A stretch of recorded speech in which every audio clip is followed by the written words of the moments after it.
오늘 조금 불편한 이야기를 드려야 될 것 같습니다. 제 건물 중에서 장기로 거주하시는 70대, 나이가 많이 드셨죠? 70대 한 남자 노인, 이분의 이야기입니다. 이게 몇 주 전에 실제로 제가 겪은 이야기고요. 이 이야기를 들으시면 아마 상당히 충격적이고 상당히 놀랍게도 생각하실 분도 계실 거고, 이 얘기를 어떻게 들어야 될까 고민을 많이 했습니다. 이 건물을 제가 인수를 할 때, 그러니까 그 전 건물주 있을 때부터 지금까지도 벌써 오래됐죠. 8년, 9년이 됐습니다. 계속적으로 살고 계신, 그때는 이제 60대였으니까 지금 70대죠. 혼자 사신 남성분인데, 제가 이분의 일상이나 잘 모르지만 하는 일도 이제 나이가 드셨으니까 고령이죠. 거의 없고 집에만 이제 계시고, 제가 듣기로는 일용직이라 그러죠. 한 번씩 왔다 갔다 하면서 이렇게 본인 체력은 좀 있으신 분입니다. 그래서 일용직을 한 번씩 하시는 분. 그래서 월세가 여기는 좀 싸게 드리고 있습니다. 28만 원인데 개인 그리고 한 달 28만 원에다가 생활비, 식비 이렇게 돈이 나가겠죠. 70 넘으셔가지고 근로소득이 있어야지만 월세도 내고 내가 밥도 사 먹고 이렇게 여러 가지 세금도 내고 저를 돈을 쓸 수가 있겠구나, 힘들게 사셔야 되는구나 라고 생각을 하면서 각 개개인별 제가 임차인의 사정을 모르니까 그냥 그렇게만 사셨습니다. 한 번씩 이땅 음식 월세도 좀 밀릴 때도 있고 며칠 뒤에 입금을 하는 경우도 있었고 해서, 그래서 크게 엄청나게 몇 달을 밀리거나 이렇게 악성 임차인의 그런 상황이 아니었기 때문에 그냥 그런저런 나이가 있으신 분이구나 라고 생각을 하셨던 거죠. 근데 최근에 이분의 실체라고 그래야 되나요? 실체를 알게 되는 거죠. 제가 일을 하고 있는데 모르는 번호로 전화가 왔습니다. 저는 이제 부동산에 매물을 워낙 많이 내놓다 보니까 모르는 번호는 대부분 부동산이거든요. 받았습니다. 땡땡땡씨, 그 건물 원룸에 살고 있는 거 맞냐? 이렇게 얘기를 하더라고요. 그 세입자 거기 사는 거 맞냐라고 제가 체크를 해보니까 예, 맞으십니다. 그분이, 이 전화하신 분이요, 그분이 제 아버지인데 아버지 관련 일로 좀 상의할 게 있다. 시간 되실 때 건물 앞에서 한번 뵙자. 도저히 이 아버지랑 말이 안 통하기 때문에 전화로 또 할 이야기는 아니다. 그래서 알겠습니다라고 하고, 제가 그때는 시간이 없었고 그 다음 주에 시간이 된다 해가지고 서로 협의를 해서 그때 시간이 돼가지고 그 건물 앞에 오시면 제가 만날 수 있을 것 같습니다.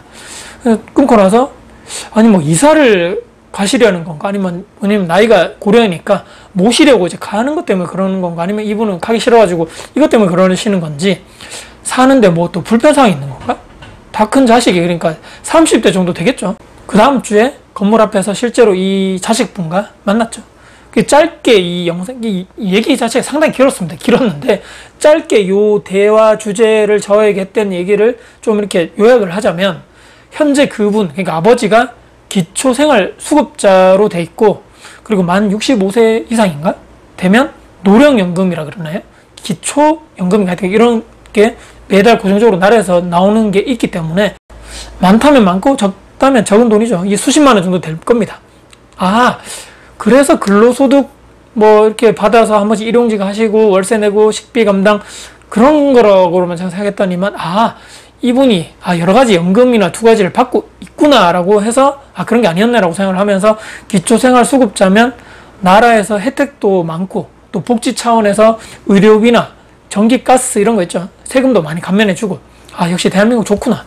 또 어르신들이 혼자 이렇게 계신 분들 있잖아요. 또 시군구청이나 또 민간단체에서 한 번씩 옷도 이렇게 드리러 오고 음식이나 쌀이나 김치 이런 거 있죠. 지원도 많이 해주고. 그렇구나. 근데 저런 얘기를 했는데 왜 만나서 하지라고 했는데, 그분이 한 맺힌 듯 하면서 이런 말 하기 좀 불편할 수도 있지만, 저 인간은, 아버지한테 얘기하는 겁니다. 저 인간은, 저 사람은 부모가 아니다.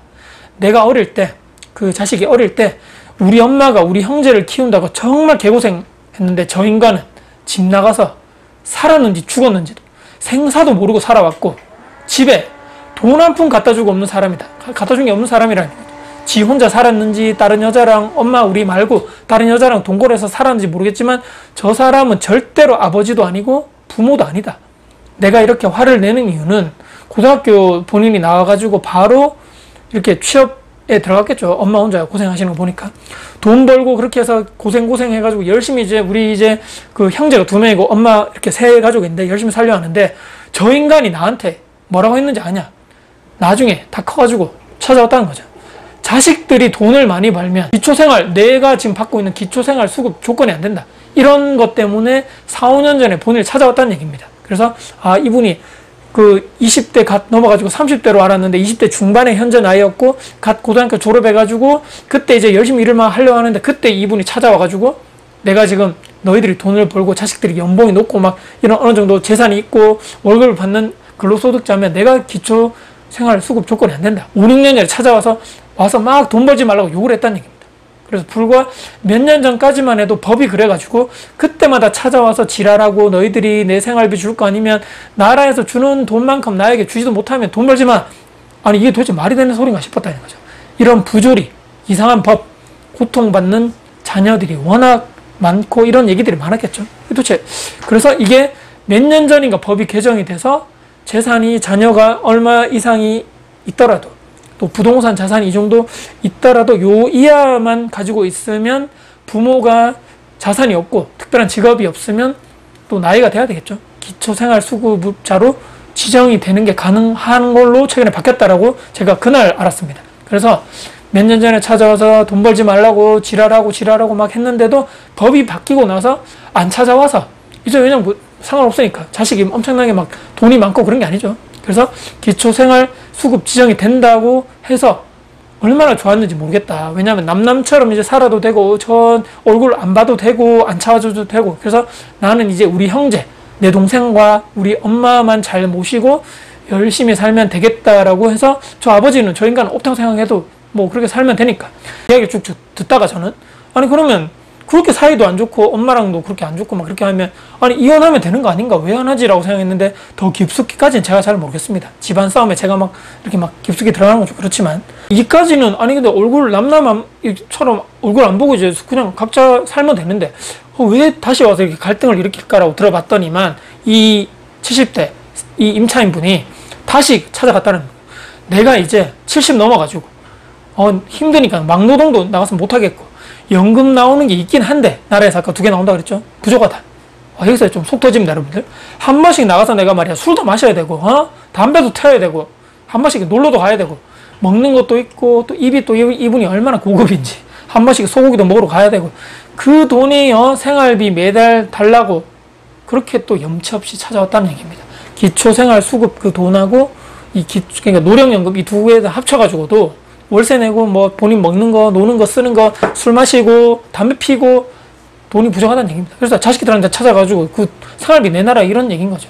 그래서 이 자녀분이 저에게 연락을 해서 3자 대면을 하면서 이 영감, 이 인간 그러니까 아버지한테 얘기하는 겁니다. 이 사람이 나중에 나이가 더 들어가지고 어떻게 뭐 잘못돼서 뭐 이렇게 돌아가시더라도 막말로 얘기해서 절대로 우리한테 연락하지 마십시오. 자식 없다라고 얘기하고 그것 때문에 찾아왔다는 얘기입니다. 저를 부른 이유가 그거 건물주한테 얼굴 보고 말하려고 왔다라고 하면서 그래서 정말 바쁘시지만 영치불구하고 오늘 만나자고 하는 이유가 여기 있다. 정말 죄송하다. 하지만 저런 사람이 어찌 부모고 사람이냐. 울면서 이분이 마지막에 악에 받쳐가지고 말하고 가더라. 근데 그 할아버지 있죠. 그 70 넘은 아버지 3층에 사는데 제가 이렇게 한 번씩 밑에서 그 문을 안 열어주니까 그 건물 밑에서 이렇게 저희가 막 언성 높여가지고 본인이 악다구니 쓰면서 얘기하는데 한 번 제가 쭉 보니까 그 본인 현관문 안 열어주고 그 위에 3층에서 창문으로 밑으로 쑥 보고 얼굴 빼꼼히 내밀고 그냥 다시 문 제가 닫는 걸 봤거든요. 제가 그 전까지는 아무 생각 없이 그냥 봤는데 사람이 그냥 달라 보이네요. 저게 정말 인간이 맞나? 사람 맞나? 저 부모가 맞나 저게? 아니 본인이 젊을 때 탱자 다 놀고 직업 제대로 한 것 갖춘 거 없이 말이야. 나라에서 타먹을 거 다 타먹고 공짜로 그냥 다 타먹은 거죠. 또 그 젊을 때 어떻게 됐는지 모르겠지만 다른 여자한테 빌붙어 살다가 기생충처럼 살다가 나이 드니까 뭐 이 나라가 나한테 해준 게 뭐 있어? 생활비를 달라, 연금 달라, 뭐 어쩌고저쩌고 나도 인간다운 삶을 살자. 뭐지? 어떤 대부분의 절대 다수의 사람들은 나이가 내가 좀 드셨어도 적은 월급을 받고서라도 이렇게 노동하시고 근로소득 하신 분들 있잖아요. 먹을 거 아껴가면서 힘들게 사시는 분들이 그런 분들한테 정말 도움이 돼야 될 돈인데 또는 뭐 정말 부모가 없는 고아의 학생들이라든지 몸이 정말 불편하신 그런 장애인 분들이라든지 아니 정작 도움이 필요하신 이런 분들한테 그런 세금이 들어가야 되는 게 아닌가? 복지 혜택이나? 대한민국 정말 세금이 줄줄줄 새고 있다는 생각이 들면서 마지막에 정말 저런 사람이 존재하는구나. 저 사람은 본인의 잘못이 죽을 때까지 무엇인지도 절대 알지 못할 것이다. 가장 불쌍한 인간이다. 저는 그렇게 생각합니다. 본인이 항상 우선이고 내 이익을 위해서 무슨 일이든 하는, 자식도 버리고 부모도 버리고 막 배우자도 버리고 죽을 때까지 죽을 때, 그러니까 이 사람 주변에 단 한 명이라도 남아있을까라는 생각이 듭니다. 역시 나이를 들었다 해가지고 절대로 모든 사람들이 어른이 아니다. 이 노인과 어른의 차이가 여기 이런 것이 아닌가라는 씁쓸한 생각을 하게 됩니다. 술값, 담배값, 소고기값, 정말 이게 정말 세금으로 저 사람들 입으로 이렇게 떠먹여 주는 게 맞나? 저런 사람들이 다는 안 그렇겠지만 동사무소 가서 젊은 이런 직원들 있죠. 공무원들 앞에 가가지고 큰 소리 치면서 내 막 본인 밑으로 그 사람들 자기 밑으로 보는 거죠. 악다구니 쓰면서 말이야. 요구 들어줄 때까지 목소리 크게 하면 웬만한 건 다 들어준다고 이런 얘기도 하면서 저 말이 정말 사실일까?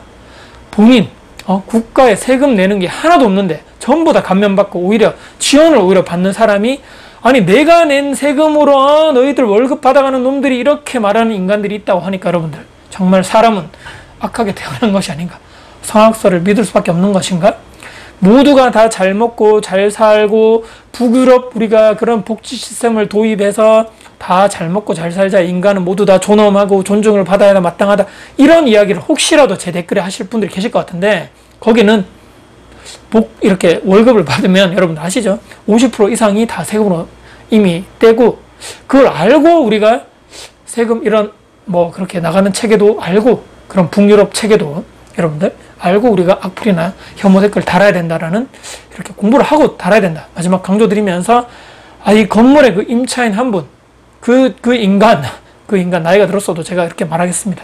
최근에 그 사람의 자녀분이 찾아와서 정말 울면서 하소연했던 그런 이야기를 정리를 해서 좀 말씀드려 봤는데, 정말 정리가 제대로 됐는지 모르겠습니다. 정말 여러 가지 이야기가 나왔습니다. 그런 세금적인 혜택을 다 받는 사람들이 정말 적절하게 써야 될 그런 세금들이 엄한데 정말 줄줄줄 새는 것이 아닌가라는 생각도 하면서, 이런 법이, 이런 부모와 자식 간의 기초생활수급 관련된 법이 개정돼서 정말 다행이라고 생각하고, 정말 좀 안타까운 생각이 들었던 하루, 그런 최근에 있었던 이야기를 정리를 해서 말씀드려봤습니다. 영상이 여러분께 도움이 되셨다면 구독, 좋아요, 알람 설정, 댓글 주시고요. 영상 주변 분들께 공유될 가치가 있다고 생각하신다면 널리 공유 부탁드리겠습니다. 여러분들 진심으로 응원합니다. 화이팅입니다.